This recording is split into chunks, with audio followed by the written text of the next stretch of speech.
Hello and welcome to the Washington Institute. I'm Rob Satloff, the Siegel Executive Director of the Institute, and I'm delighted to welcome you to this very special Policy Forum panel discussion as we look at the context and the likely implications of the visit to Washington by Israel's Prime Minister Benjamin Netanyahu, the first foreign leader to visit President Trump 47, that is, his second term in the White House. It was 29 years ago, or almost 29 years, that Benjamin Netanyahu made his first visit to Washington as prime minister. Almost 3 decades. A lot has happened in those nearly 30 years, and he comes at a very important moment in the Middle East, a very important moment in America's engagement with the Middle East. We've seen a flurry of activity from the new president in engaging in the Middle East, even before he took office, with his hell to pay statement about Gaza ceasefire, helping to push the protagonists over the finish line. What are his priorities?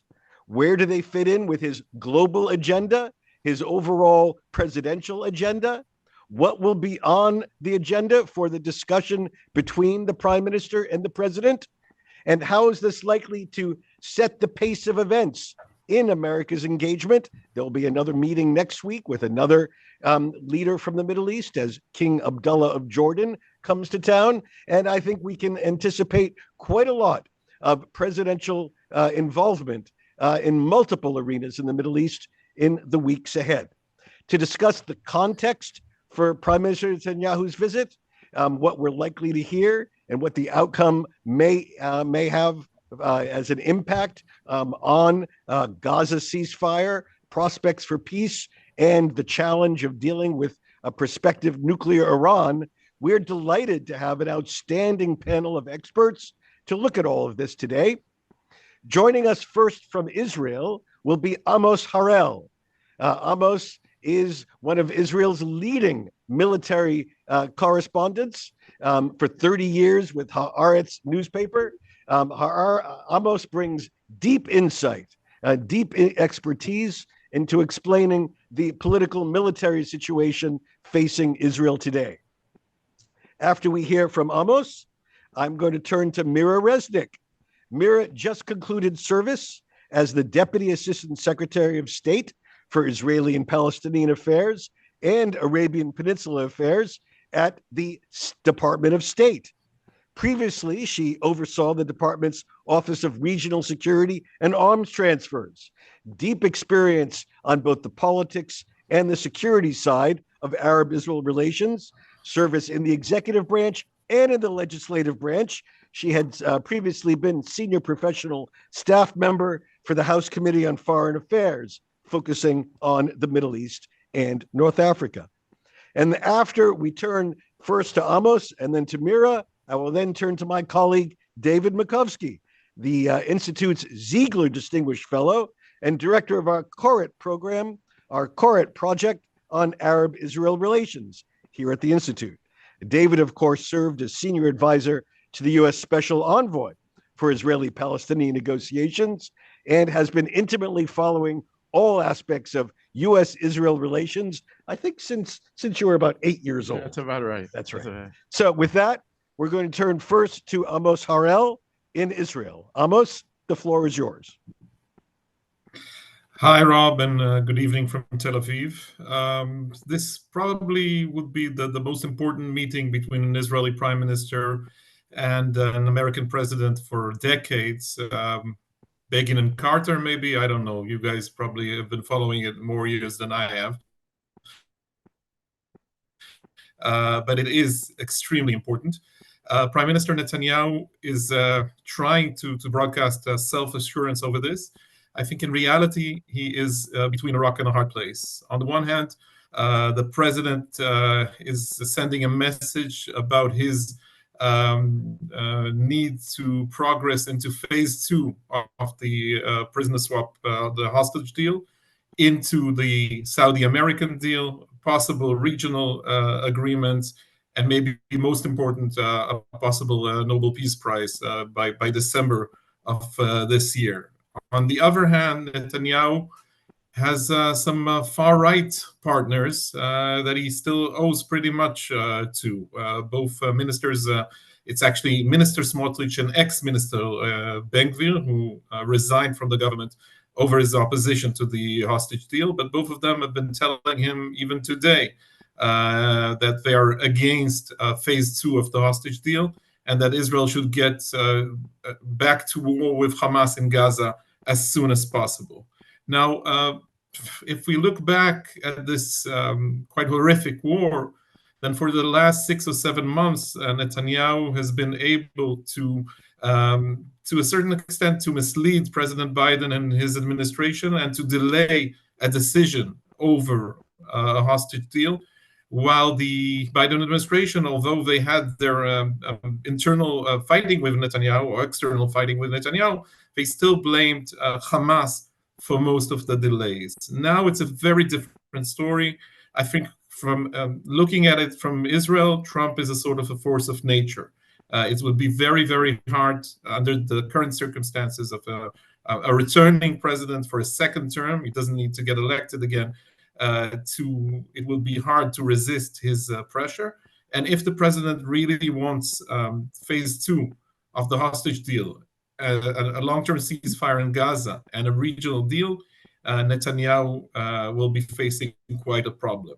I would still add a caveat, which is Trump, in a way, at least to us, and I assume to you as well, is a mystery wrapped in an enigma. It's hard to tell where he's heading. I think it's part of the plan. I think the fog of war is intentional, and it's part of his MO, but we'll know soon. We'll know after I assume there will be a press conference tomorrow evening, but maybe later on, leaks to the American press and so on, we'll have more details about what has been decided in Washington. I would note that there's a growing pressure inside Israel in favor of resuming the hostage deal and continuing with it. For a long time, there were domestic debates whether that was the right thing to do. Right now, many of you have followed the news from Israel as well. Those photographs of the female soldiers being released, those videos of them returning to their families, also members of kibbutzim were abducted as hostages on October 7th, going back to their families. This has returned, in a way, a sense of solidarity to the Israeli society. It will be very, very hard now for Netanyahu to decide not to continue with phase 2 of the hostage deal. And that may mean that dozens of Israelis would be left in the Gaza tunnels. Now that we know what actually went on there, this will be a very hard decision to take, I think, for the majority of Israelis. A few words about the situation on the ground. Not much to report. Gaza is relatively calm. It turns out that you can get used to a ceasefire with no casualties and no sirens, neither in Tel Aviv or at the Gaza envelope communities. Israel has quietly moved out of the Netzarim corridor, that security zone that divided the Gaza Strip into two, between the north and the south. Last week, Israeli forces left that area quite quickly. The meaning of this is that Palestinians could move from the south to the north with not much supervision or surveillance from the Israeli side. It's very hard for the Palestinians to go back to their towns in northern Gaza, because most of these places have been destroyed during the war. And yet it would also mean that it would be more difficult for Israel to go back to fighting there if the ceasefire is breached and if we go back into war. A few words about Lebanon. The ceasefire has been prolonged until February 18th, so we have 2 more weeks of relative calm. Hezbollah is in breach of the ceasefire agreement every now and then. Israel is reacting with quite a lot of force to any kind of breach. But there's a lot of skepticism on the Israeli side, whether the Lebanese army could actually deliver on its promises to maintain calm over there. We'll have to wait and see. And a final note about Iran. Right now, everybody's focused on Gaza and the hostage deal and perhaps the Saudis, but Iran is still looming there. The problem remains the same. Iran is quite close to becoming a nuclear force. And again, there is a difference between what's the messages that are being sent from Jerusalem to the Israeli public and perhaps what is happening behind closed doors. President Trump, as you know, has decided to release ammunition that was very and much needed by the Israeli Air Force. I'm talking about the Mark 84 one-ton accurate bombs that were delayed by the Biden administration over the debate whether Israel should enter Rafah or not in southern Gaza Strip in last May. The Trump administration has decided to release those bombs, are expected soon in Israel. I assume that there will be more weapons supplied to Israel soon. But does that mean that the president would necessarily support an Israeli strike, a unilateral strike against the Iranian nuclear sites? I'm not so sure. He may be using the Israeli threat in order to reach another deal or a better deal with Iran, which would demand more from the Iranian regime. Again, we'll have to wait and see. Okay, very good. Thank you very much, Amos. Two administrative notes. If some of your friends or colleagues are trying to join this this Zoom webinar, we've reached the limit of attendees that we can accommodate on this platform.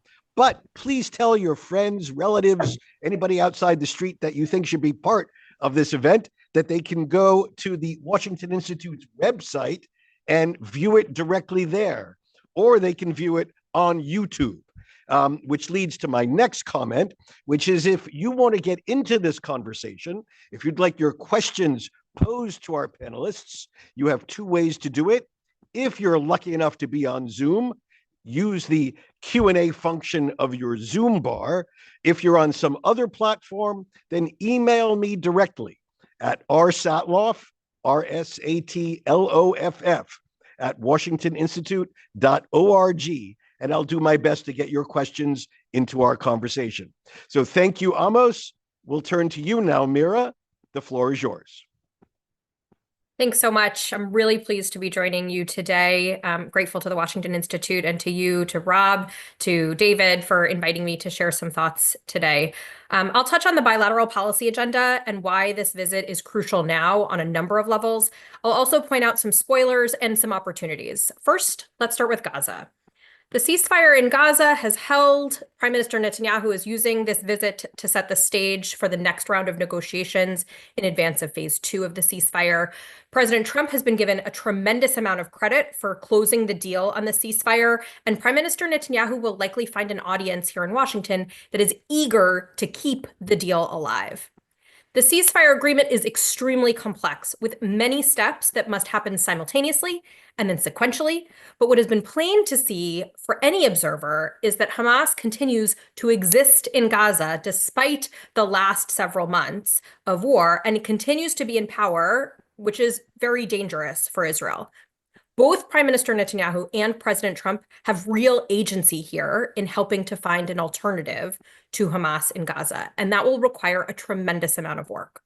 So, Rob, because you asked me to sort of set the stage of where we left the policy agenda on January 20th when we left, if you look to Secretary Blinken's speech at the Atlantic Council on January 14th, you will find his proposal for a way forward to create an alternative to Hamas, what comes next after a ceasefire, the day after, if you will.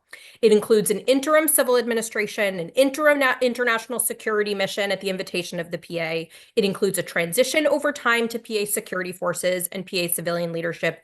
And it's an acknowledgement that the only way to prevent another October 7th is to ensure that Hamas does not remain in power.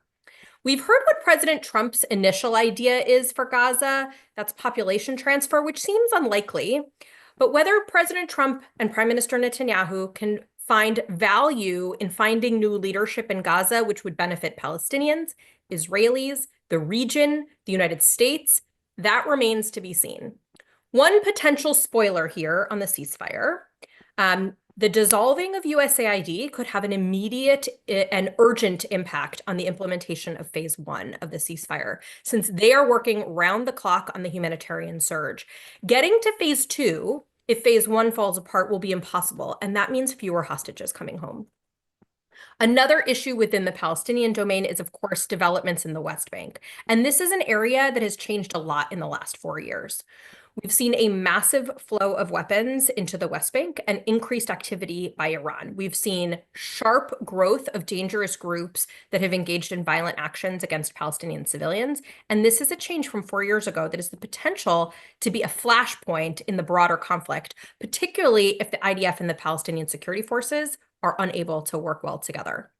The Palestinian Authority is more fragile than it has been in recent years, particularly financially. Norway transferred Palestinian money to the PA in mid-January. Israel transferred Palestinian tax revenues as well in a very complicated deal at the end of January. PA failure will be problematic for Israel because the alternative is frankly worse, but it will require engagement by the Trump administration if PA failure is to be prevented. And it remains unclear to what extent they're going to be willing to engage at that high level. Stability in the West Bank, as Rob, you point out, is something that is likely to be coming up also next week when the King of Jordan pays a visit to the White House. The Palestinian issue is not going away, but let's talk about the regional implications. Our regional partners remain seized with this issue, and the aftermath of October 7th has made normalization more complicated. Israel's neighbors' views of the Palestinian future remain fairly steady state. So just this past weekend, Egypt, Jordan, Saudi Arabia, UAE, Qatar, Palestinian Authority, and the Arab League released a joint statement rejecting any plans to move Palestinians out of Gaza and the West Bank. They're still very committed to seeing a two-state solution, and especially in the context of reconstruction in Gaza, they want to see a political horizon and a connection between the West Bank and Gaza. Israeli toying with annexation, it could be a reprise of the strategy that worked 5 years ago in the context of normalization with the UAE. Pressure against annexation is unlikely to come from the Trump administration unless Gulf partners make that a requirement. And they will likely need more than just an assurance against annexation. Of course, there remains a debate about whether Prime Minister Netanyahu has the political maneuverability to deliver to Saudi Arabia what Saudi Arabia needs in order to move forward with normalization. I think it's probably too early for serious conversations to take place on this visit that would advance normalization talks, but normalization would deal a huge blow to Iran, which brings me to my next point, Iran and Iranian proxies. A bilateral meeting between the US and Israel would be incomplete without a robust discussion on Iran. In some ways, Iran is in a much worse position than it has been in decades. Its proxies on Israel's nearest borders are weakened. The fleeing of Assad has made Iran's resurgence in Syria and Lebanon, for that matter, much harder. I'll note that the ceasefire, as Amos mentioned, it is fragile, but it's still holding. One potential spoiler here is the freezing of assistance to the Lebanese armed forces, and they desperately need those funds in order to deploy to southern Lebanon more effectively. Of course, Iran's proxy network will not give up without a fight, whether it's from Iraq or from Yemen. There are still ways for Iran to bring real challenges to Israel, to our Gulf partners, and to US interests, particularly in the maritime space. As the Gaza ceasefire was going into effect, IMF data indicated that ships going through the Bab el-Mandeb have actually declined 46% compared to this time last year. So there's a real economic impact of Iranian proxy attacks. Of course, Prime Minister Netanyahu will want to update President Trump about the Iranian nuclear program. The December IAEA report gave stark warning about the increase of Iran's enrichment activities. It is entirely unpredictable what President Trump will agree to with Iran's nuclear program, considering his comments that he'd rather have a deal than go that further step, likely referring to Israeli military action.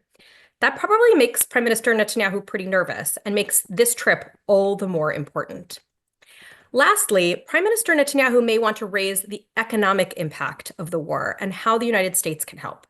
First, lower the travel warning for travel of US citizens to Israel. If the ceasefire remains in place, the travel warning can move from reconsider travel to exercise caution, and that would match Saudi Arabia's travel warning.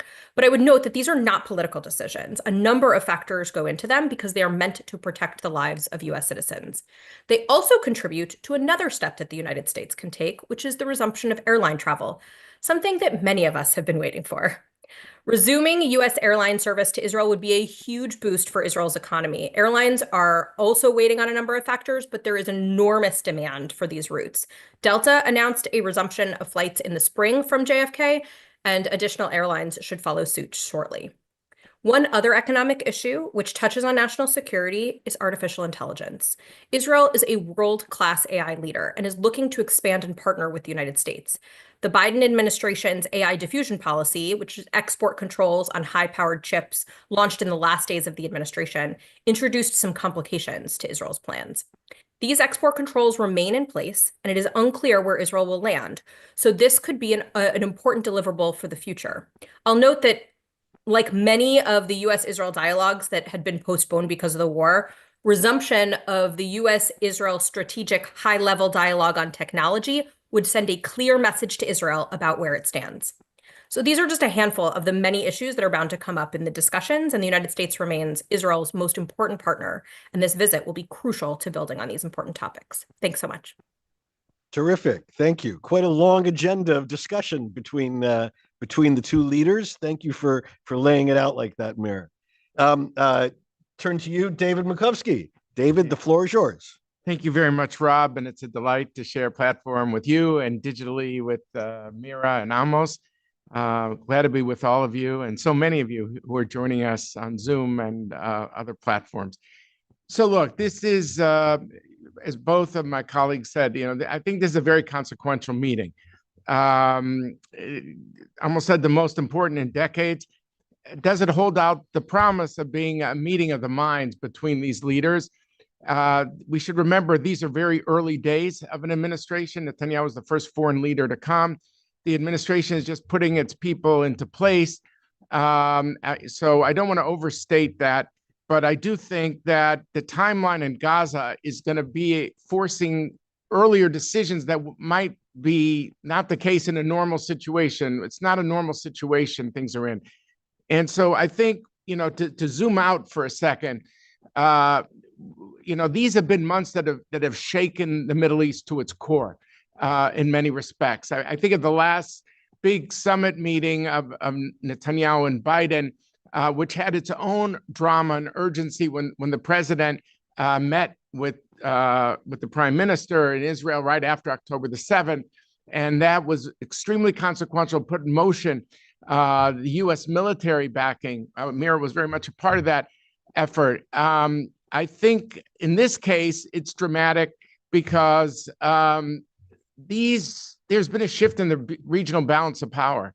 Mira mentioned the weakening of Iran, the weakest in decades, and President Biden and Jake Sullivan and others have talked about that as well. And from the decapitation of Nasrallah and the top-tier leadership of Hezbollah, the death of Sinwar, the hitting of October 26th of Iranian air defenses, the S-300s of Russia, to the manufacturing of its ballistic missile capabilities. One after the next has just been breathless, culminating in the collapse of the Assad regime in Syria and a ceasefire with Lebanon and Israel. So it is hard to understate, how much the Middle East has shaken. And the question is, how do you seize on that moment?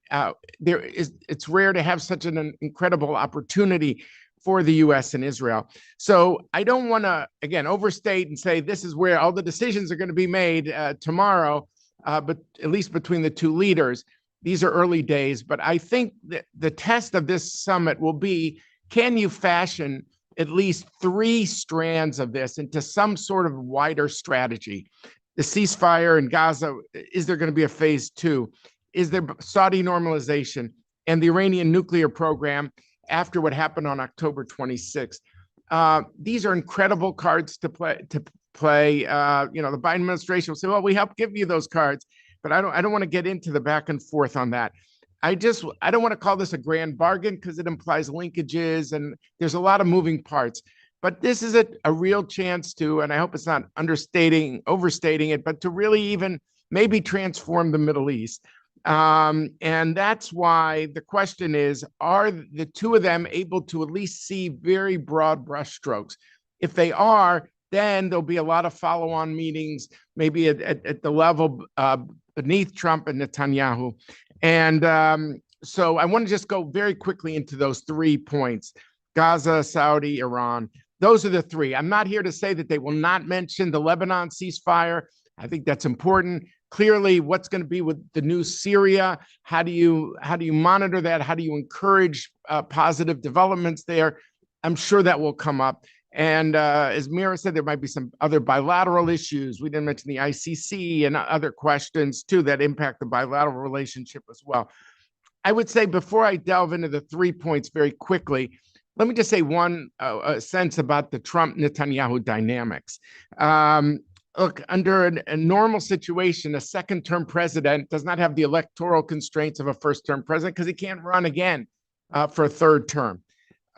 So that adds a level of unpredictability. Trump is very proud of being unpredictable. He sees it as a negotiating asset. So, that's a piece of this too. It's also a piece of the two of them didn't speak for years. After Netanyahu called to congratulate Biden on winning the 2020 election, he waited a week. And there are 28 leaders who phoned before Netanyahu, as some of his people have pointed out. But the point is that that the personal dynamics is something he can't take for granted. Netanyahu cannot.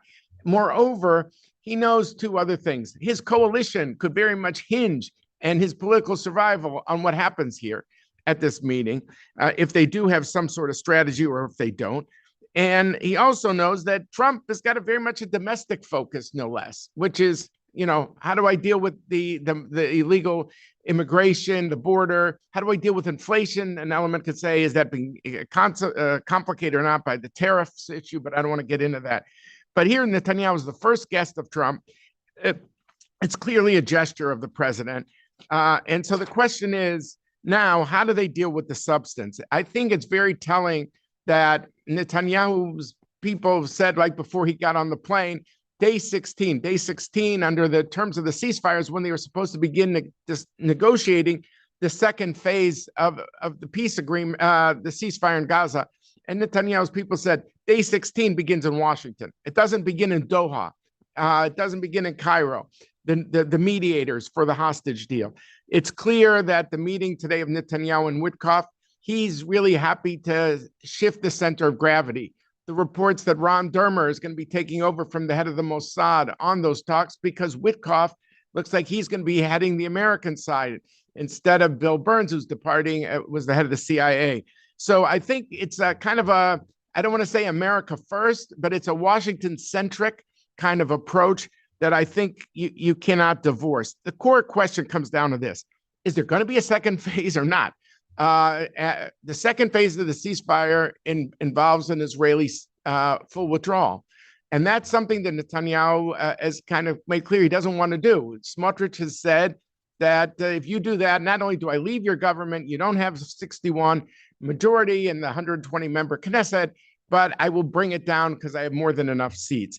So can he find a common cause with Trump? Now, two things could happen and more, I would say, but let's keep it more simpler too, which is, does Netanyahu convince Trump, don't do phase two? Let's just call it an interim agreement. We have a whole history since the Oslo Accords of interim agreements. Let's just extend phase one. Okay, Hamas is there, Israel is there, but maybe we'll get the same ratios of Israeli hostages being released versus Palestinians.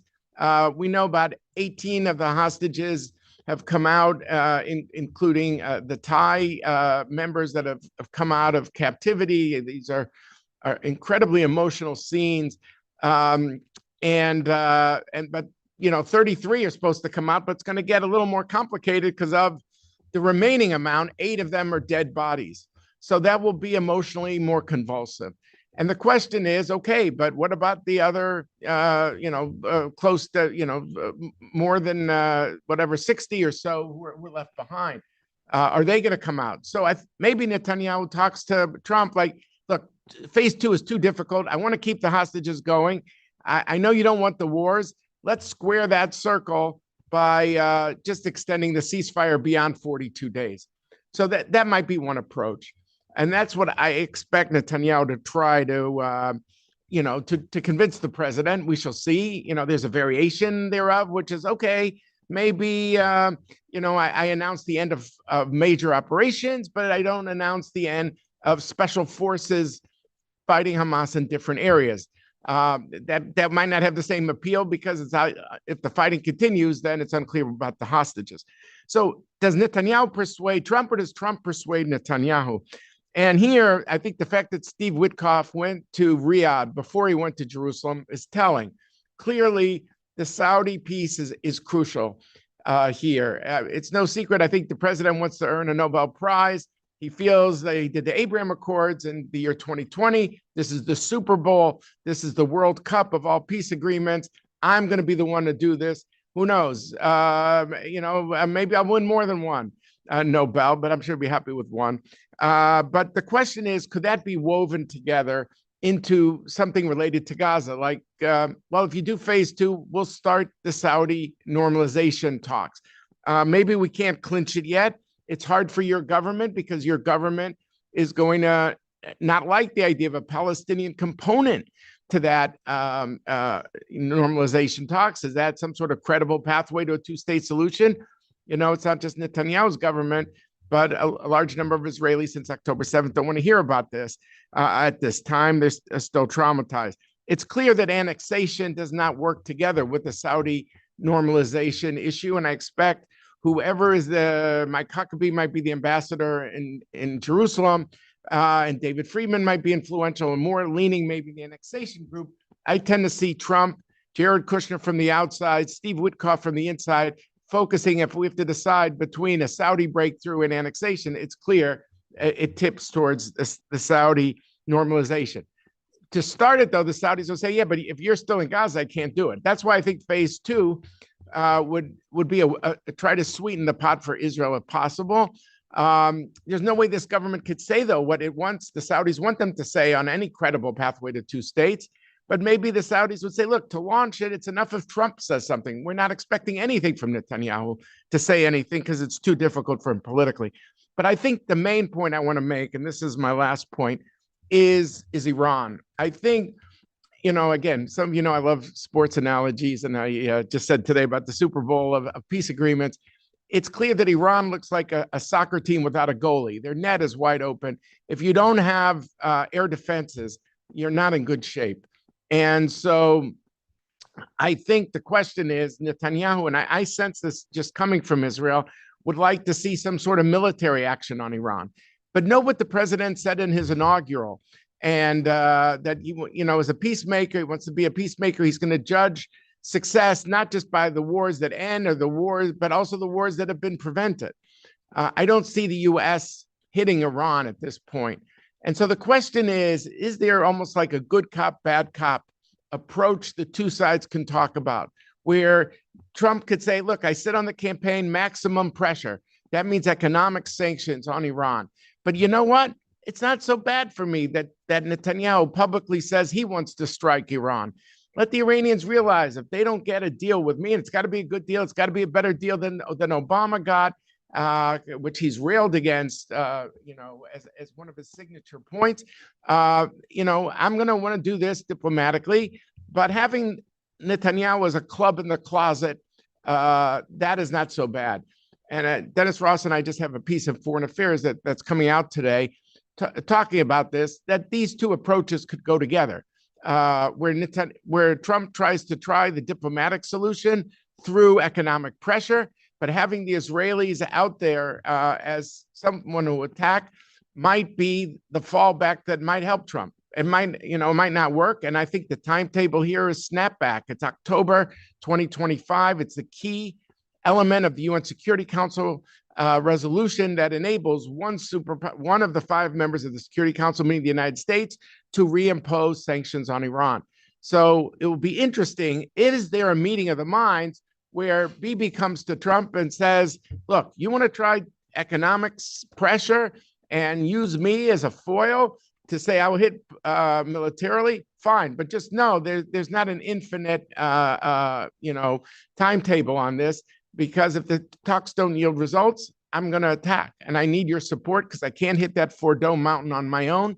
He might ask for a lend-lease like Roosevelt to hit that Fordo mountain. I don't know if Trump will give it to him.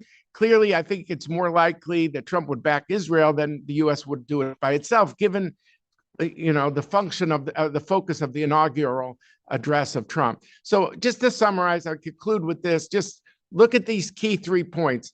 Is there a second phase of Gaza? And is there going to be something on Saudi normalization? And could there be an action on Iran? I think 2025 will be a very consequential year for the region and for the U.S.-Israel relationship. And it does not conclude tomorrow in the Oval Office between President Trump and Prime Minister Netanyahu. Thank you very much. Terrific. Thank you very much.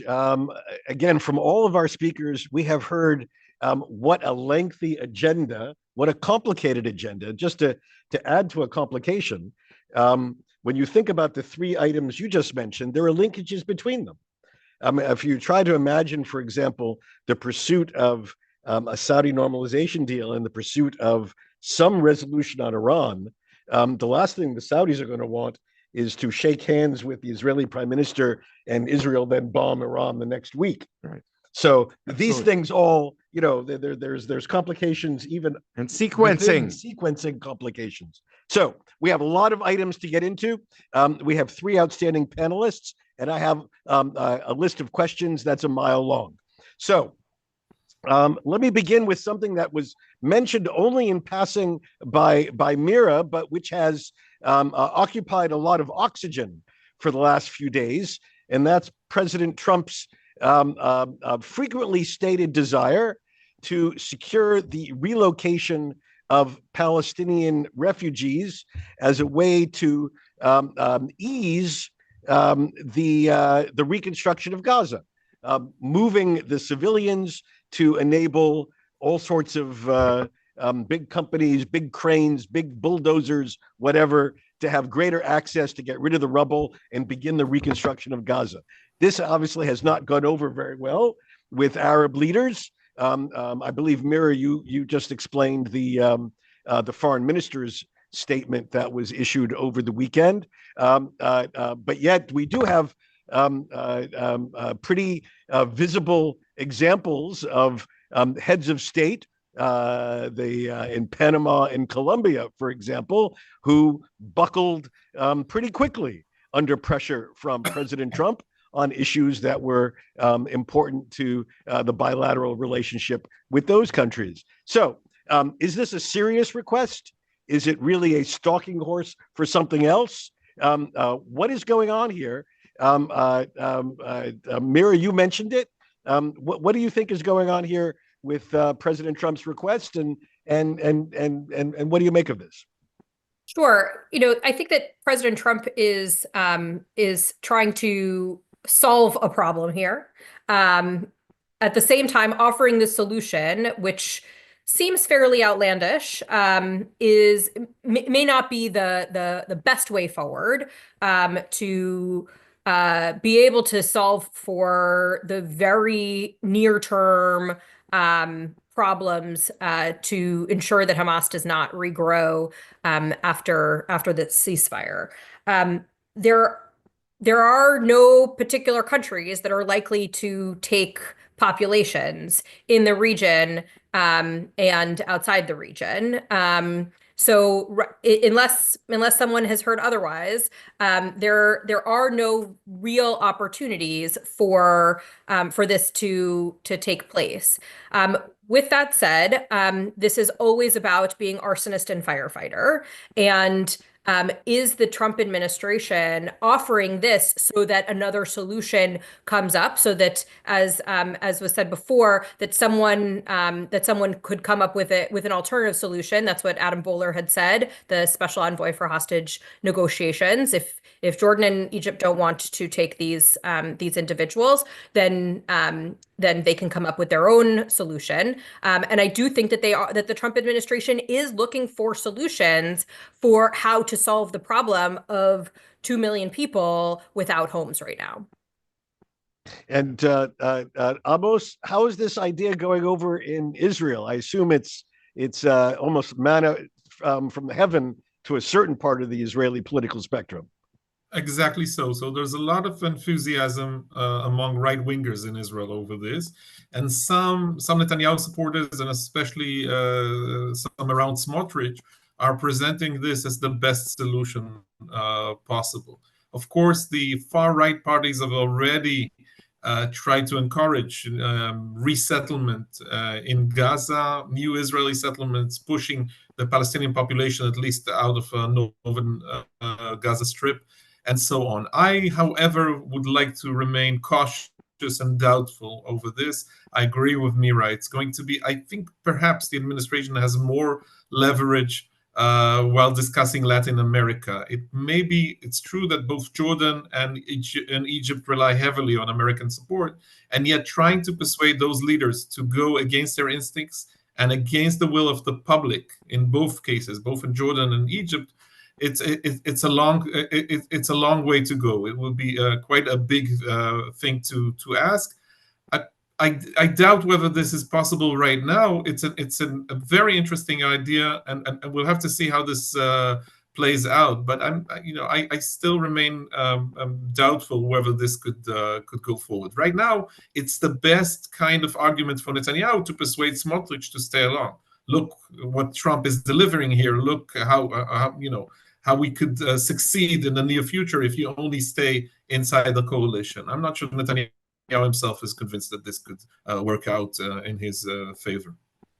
And David, what's your view? Look, I would say to translate this in Trumpian talk, his MO is always start maximalist. If you start maximalist, you might end up somewhere in the middle. If you start in the middle, you end up more on the minimal side. So is it going to be like that on tariffs? We have no idea. But I do think that there is a discount factor when the president speaks, because people don't necessarily assume he means it. They assume he's putting out an opening position. So we'll need to see. It is curious, though, that while this has been a taboo issue, we forget that in any other conflict, and that's how they've minimized casualties in Raqqa and Mosul and other places, you take civilians and you move them in a way to Turkey, to Lebanon, to Jordan, and they're out of harm's way. Part that's not said out loud by the Arab states, and you, Rob, an expert on Jordan, know this better than anybody, is while the taboo might be genuine for reasons relating to the Palestinian issue, it is often that these Arab leaders do not want people who they believe have radicalist views in their country. It's easier to blame Israel for everything and saying, we're not going to do Israel's dirty work. We're not going to export the Palestinian problem and frame it purely in Israeli terms for an Arab audience than say the part they don't want to say out loud. So yes, it's a taboo, and it's hard to see how that taboo is going to be broken. But let's be honest and say that these leaders have their own reasons why not to do it, but it's convenient for them to frame it in a certain way. Yeah. So I personally, I agree with all that. I do think that the president's disruptive idea is going to generate all sorts of interesting suggestions from some of these states around the region who are going to want to avoid being on the wrong side of President Trump. All right, let's move on to a number of other questions. Amos, Mira underscored a basic dilemma or a hole in Israeli strategy, which is how do you create an alternative to Hamas? Something that the current Israeli government politically seems unwilling to grapple with. Do you expect that this issue will emerge on the agenda tomorrow? Does the prime minister come with any maneuverability on creating or acknowledging or permitting some sort of Palestinian political alternative to emerge in Gaza to Hamas? I'm not sure whether this would be discussed tomorrow necessarily, but it has to be in the agenda pretty soon. What we've seen during the last year is one of the greatest points of criticism over Netanyahu's policy in Gaza was that the IDF, at least to some extent, had delivered. It did defeat, perhaps not completely, perhaps not a total victory over Hamas, but it wiped out most of Hamas's military capabilities. And it did occupy for a certain time most of the Gaza Strip. And yet this couldn't be translated to the diplomatic level because of the Israeli refusal to discuss any kind of solution for the day after. And Netanyahu, again, was stuck for political reasons. Part of it could be ideological or strategic, and part of it has to do with his strange bedfellows, with his partners from the far right, who insisted that there would be no role for the Palestinian Authority to play. But as we say that, already there are signs of change. For instance, the Rafah crossing. It was reopened a few days ago. You remember the Prime Minister just a few months ago saying that Israel would remain in control of the Philadelphia corridor, the area of the Rafah crossing, a bigger area, and that there would be no involvement whatsoever of the Palestinian Authority. Now, in reality, there are officials from Gaza residents who are getting paid by the Palestinian Authority, are keeping a low profile there, but they're operating the Palestinian side of the Rafah crossing since Sunday. So things are gradually changing. Also, there's this whole discussion, perhaps David or Mira would like to get into more details over that, but there's this whole discussion of what kind of government would rule Gaza the day after. Everybody agrees, everybody on the Israeli and American side agrees that Hamas could not take part in this. But will there be a sort of a government of experts, of technocrats? We know that this is a way of whitewashing Hamas involvement behind the scenes. It's similar to what has been done in Lebanon with Hezbollah for many years. So I think there's a room here for maneuvering, but it will take time, and it will depend on how serious the president is regarding a solution, a political and diplomatic solution for Gaza in the day after. Okay, very good. Let me ask Mira about one variable that has changed in the last few days, and that's the execution of an Israeli law regarding the United Nations Relief and Works Agency, UNRWA, and the severing of Israeli relations with UNRWA, which plays a significant, if not not total, but a significant role in providing Palestinian services in Gaza and in the West Bank. You referred to some of the challenges of humanitarian delivery. Do you know what the impact has been so far of the implementation of this law and what was prepared to be put in place to support the implementation? So yeah, we are now at the point where we are off of the UNRWA cliff, and this implementation of the Israeli UNRWA law, which bars contact between Israel and UNRWA employees, makes it very difficult for UNRWA to do its work. It certainly demonstrated that Israel is washing its hands of an organization that had staff that participated in October 7th, reportedly held hostages since then. Aid groups and the United States have been working to determine alternatives for a humanitarian surge. Organizations have been able to grow their distribution, but it does not compare to UNRWA's network. UNRWA, by the way, says it's still operating inside Gaza. The bottom line, though, is that it will be incumbent on the international community, on these aid organizations, on the UN itself, on the United States as well, and our other partners who continue to fund these kind of organizations, to ensure that humanitarian assistance can get to where it needs to go, whether refugee or not in Gaza, and frankly, the services that UNRWA was providing in the West Bank and East Jerusalem. To hold back goods and services from Palestinians because they are not provided by UNRWA is certainly a perverse way of supporting Palestinians. And the international community has to prioritize Palestinian lives over the mechanism by which the aid is delivered to them. So while these organizations have been able to grow their distribution networks, there are a number of issues that remain outstanding. One of them is that if an individual was working for UNRWA and then switches hats to go work for another organization, that individual still may be problematic, and the vetting requirements are going to have to really grow in order to ensure that that they are not contributing toward the same sort of real instability and violence, and make sure that the humanitarian surge can happen.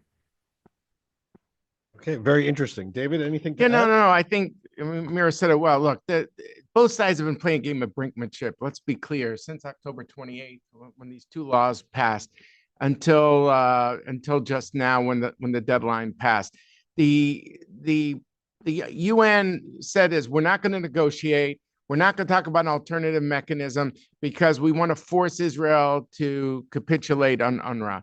And the Israelis said, look, we're serious about our law, and we're not going to, at least postpone implementation any further.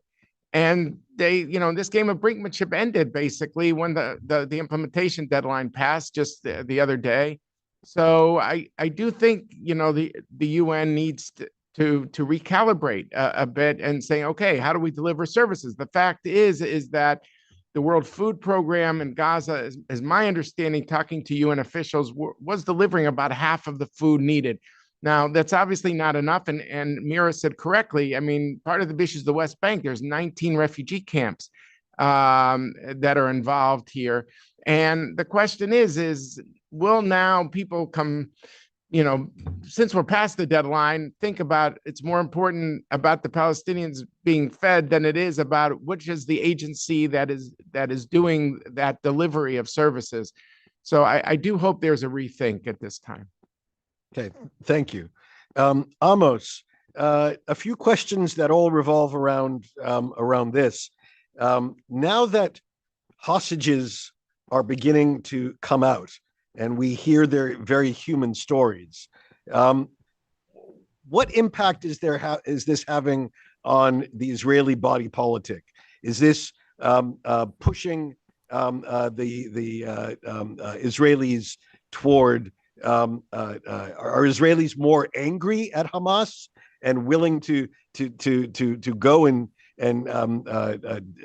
do additional military action now that they know some of the egregious things that were done to hostages, or are Israelis moving in the opposite direction, willing to do anything in order to get the rest of the hostages out, including, I think, as you said, I think in your earlier remarks, bringing a full and complete end to hostilities in Gaza?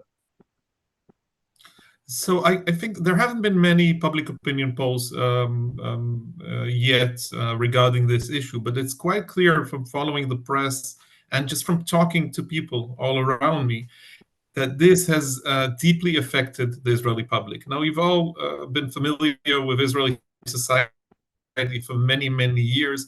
The ethos of solidarity is extremely important. And of course, the state and the IDF have failed miserably dealing with the crisis on October 7th. It was not only a terrible massacre, it was a failure of all organs of the state to actually arrive on time, first of all, to prevent the attack, the horrific attack, and then to arrive on time and to help people out of this terrible situation. The IDF was late on the scene. This is part of the tragedy. So now, right now, for more than a year, people were doubting the government, doubting the state. It didn't deliver on its promise to release Jews from this terrible tragedy. Now that people are coming out, gradually out of Gaza, we see that they were held under terrible conditions. And yet we see, until now, and David has mentioned that before, we haven't received bodies or coffins yet.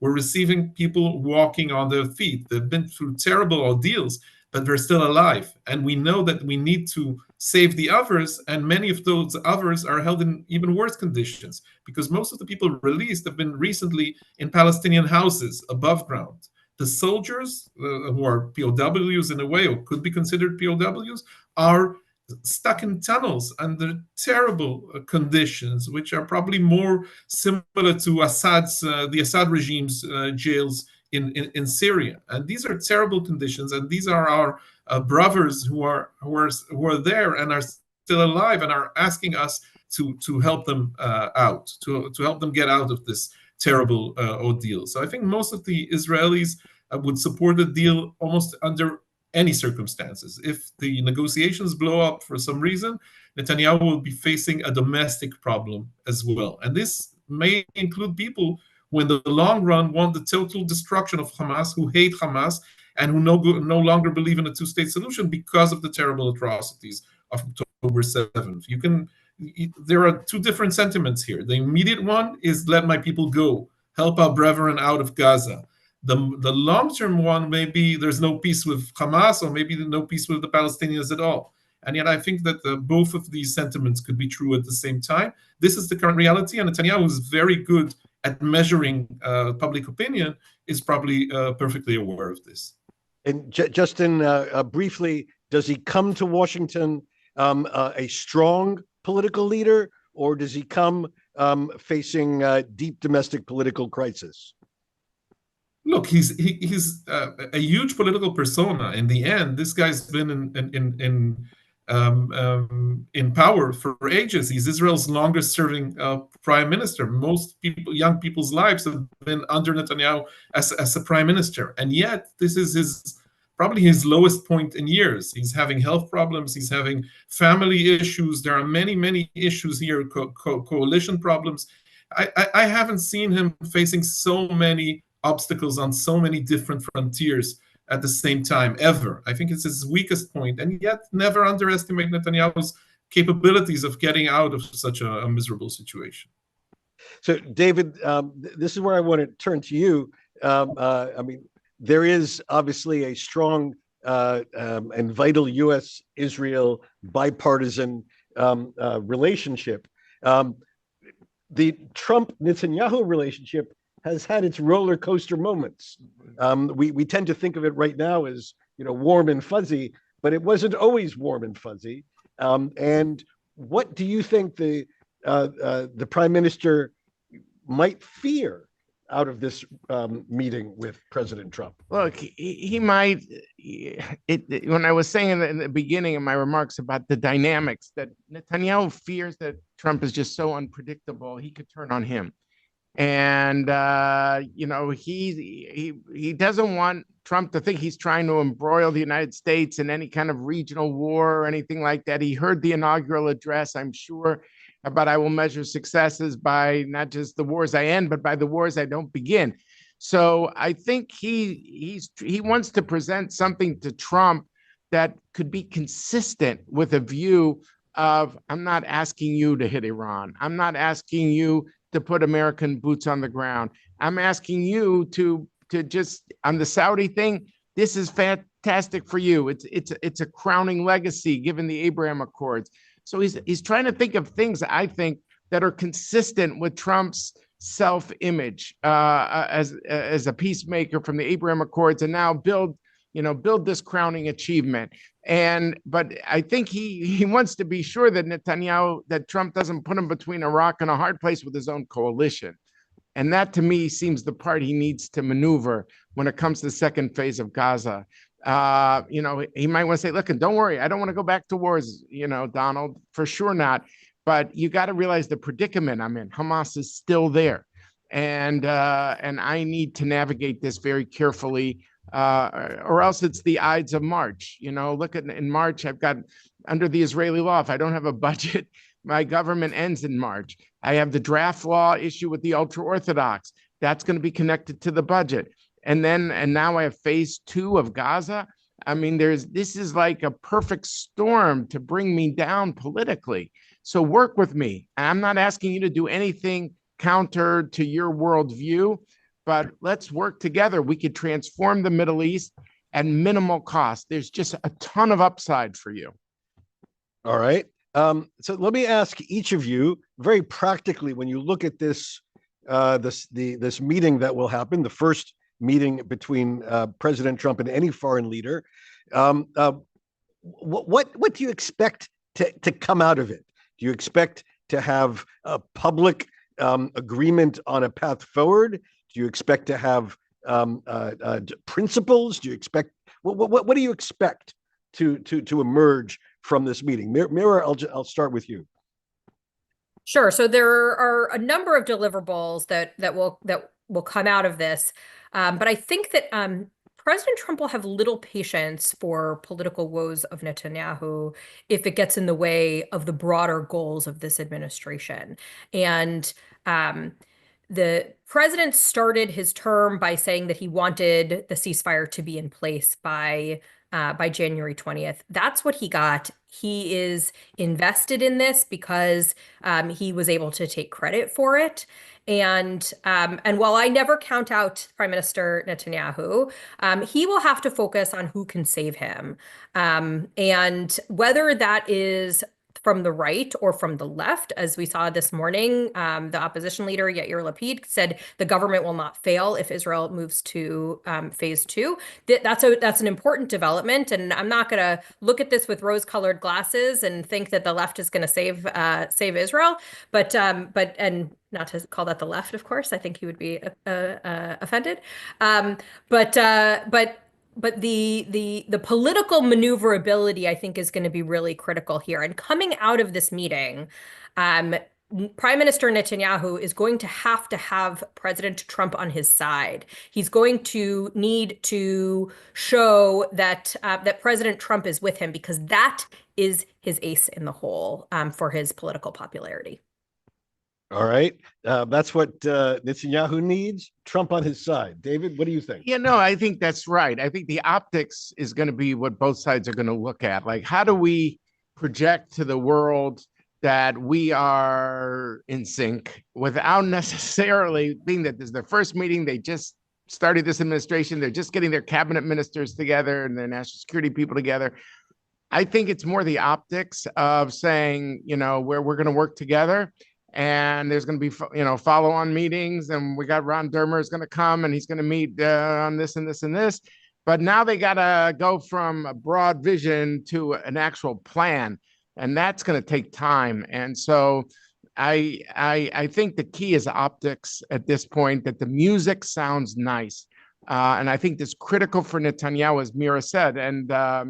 And I think Trump will want it too. And neither will want to box themselves in like, yes, phase 2, no phase 2. If there's a press conference tomorrow, which is what they're reporting, I think they're going to skirt all the tough questions and just saying, we had great meetings. We see things very similarly. And now we've got to now kind of do the deep dive into the details. But they won't commit to anything, is my guess, just that they're going to work together. And the U.S. relationship is airtight. I think that's kind of be the optics on both sides as I see it. Amos, what do you expect as a deliverable out of this meeting? Well, I think both David and Mira have much more experience in those summits than I do. I usually cover military affairs. One point I'd like to make, I think, and I agree with most of the points that were made here. One point I should add is the urgency of the hostage issue, again, because this is a matter of life and death, the lives of people still stuck in Gaza tunnels. And then there may be a difference here, a gap here between the public opinion in Israel, which I mentioned regarding the urgency, and the feelings around Netanyahu, because people around Netanyahu have already been quoted as saying, look, by the end of phase 1, we'll have 80% of the hostages out. There were 251 hostages abducted on October 7th. So this is not too bad. We did our best. We have to wait a little longer. Now, the latest report on Channel 12, Israeli TV, just 5 minutes ago, is that actually Netanyahu is going to offer Trump to move forward regarding Saudi and Iran before finalizing the hostage deal. Now, this may sound in Washington perfectly fine and reasonable and logical. It doesn't sound the same in Tel Aviv hostage square. So we'll have to see what the public response regarding that will be. But as you said earlier, these are extremely complicated issues. Everything is entangled, Saudi, Iran, Lebanon, Gaza, West Bank, hostages. We've been through so many different issues. I'm not sure anything will be decided yet, but it's important to start on the right path tomorrow. Before we close, I have to ask a series of questions about the other side of the ledger. We're all talking about potential peace with Saudi. What can be done to make sure the ceasefire works with Lebanon, the next phase with Gaza. But of course, bad things can happen. This is the Middle East, of course. Iran gets a vote. Bad guys get a vote. ISIS gets a vote. What's left of Hezbollah gets a vote. What's left of Hamas gets a vote. What needs to be done to ensure that even this potentially hopeful path, gets insulated and protected, so that at least the parties have the potential to move in a positive direction. The path that I was trying to outline about good cop, bad cop on Iran is to try to tell the people in Tehran, look, people, there's a way for this to end peacefully that is not antithetical to you. But you can mess this up. You could force intensification of the military dimension of this regional conflict as it is with an Israeli strike or whatever. So I think somehow there has to be some word to the Iranians that there's a way that this is solved peacefully, and there's a way that it's not. And it's up to you. How do you manage your proxies, your relations with Hezbollah? Of course, their relations with Hamas are not like their relations with Hezbollah, but with your other proxies, even the Houthis, we haven't mentioned that. But somehow they're going to have to be joined in the conversation. Maybe not directly through the U.S., maybe through another third party. I don't know, but I think that somehow you have to try to diffuse. The spoilers. The spoilers we want to spoil, but I think there's a way to show that there's a pathway.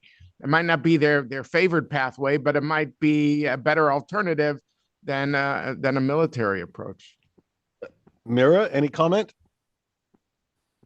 Yeah, so I'll give a security answer here and a political answer. So from a security perspective, Israel is going to need to replenish their stocks, to invest in the next generation of technology, to use the security supplemental that Congress passed and President Biden signed, to be able to establish Iron Beam as the technology of the medium-term future, which is a layered defense approach. They're going to need multiple layers of counter UAS systems in order to respond to the many different threats around them, their seven-front war.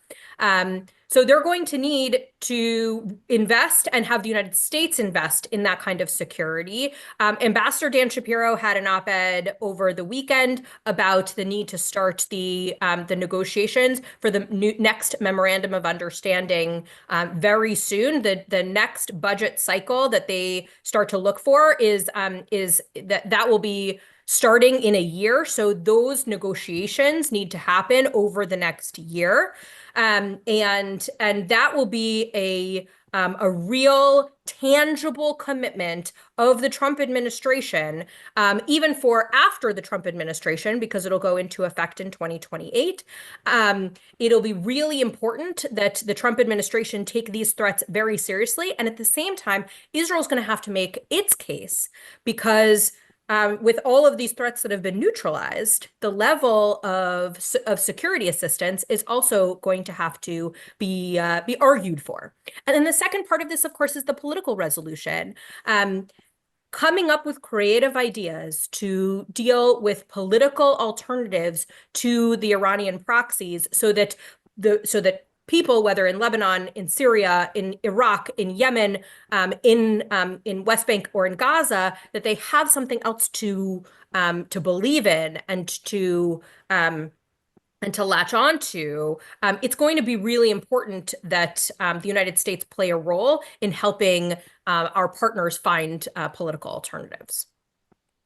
Thank you. Mira, of course, was referring to this 10-year process of a memorandum of understanding. The last one negotiated under President Obama, and the next, now President Trump has the responsibility. And I think it's fair to say that in the transactional world of President Trump, this is not going to be a straightforward and easy negotiation. And then Amos, this entire discussion about Israeli security and defense thinking comes at a moment of great change within the Israeli Defense Forces and the Israeli national security establishment. Is that right? Yes, that's absolutely true. Just this week, there's been an announcement on a new chief of staff to be appointed. Eyal Zamir, I believe he spent some time at your institute. When was it, about David? About 2 years ago, if I'm not mistaken. 2 years ago. Yeah, something like that. So Eyal Zamir, who's now the Director General of the Ministry of Defense, would go back into uniform and become Israel's 24th Chief of Staff of the IDF on March 6th. This is after General Halevi decided to resign over the October 7th fiasco. In a quick follow-up to what Mira has mentioned, I think the Israelis are worried about the MOU. I think, again, the Trump enigma is something to be worried about regarding the president's previous statement about defense assistance to different countries and so on. There's no debate over the fact that he's a friend of Israel, and yet will he agree to continue supplying Israel with $3.8 billion a year? What President Obama signed to on 2016, that's a big question for many Israelis. The IDF would need to go through enormous changes. I think the IDF has actually quite successfully recovered from the shock of October 7th and then performed rather well in Gaza and even better facing both Lebanon and Iran. And yet there will need to be major changes. One short-term note to summarize the West Bank. We've heard Mira mention that briefly. The West Bank is an issue. The PA is not strong enough, especially in the northern West Bank. We see trends that are slightly familiar from Gaza in the past. There are more and more incidents there. There's more efforts being made by the Israeli army to confront these threats. And I think that the West Bank will become more and more of a security problem for Israel in the upcoming months. Well, we're going to have to leave it there with a long agenda, both for the conversation between President Trump and Prime Minister Netanyahu tomorrow, and for U.S.-Israel relations as we look over the period ahead. I want to thank you very much, Amos Harel, Mira Resnick, and David Makovsky for joining us today here at the Washington Institute. Thank you, and have a good afternoon. Thank you.